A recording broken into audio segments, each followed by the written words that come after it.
how to enable the Aero Shake in Windows 11. Hi everyone, welcome back to our channel. In this video presentation, we'll be discussing about enabling the Aero Shake in Windows 10 or 11. So let's get started. Aero Shake, which is also known as the title bar window shake, is a functionality that allows you to shake a Windows title bar, causing all the windows to minimize. In Windows setting, you have the option to activate or deactivate the Aero Shake.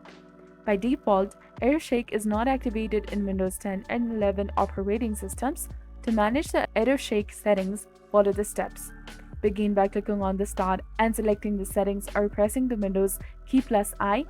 Then choose System and navigate to the multitasking on the right side of the screen. Adjust the title bar window shake option by selecting or deselecting it, and Aero Shake is disabled by default in the Windows 10 or 11. Click on the Start, go to Settings, or press the Windows key plus I. So this was all about it. This is how you can enable the Aero Shake in Windows 11 or 10. If you found this video helpful, please consider leaving a like and subscribing for more helpful tips and tutorials.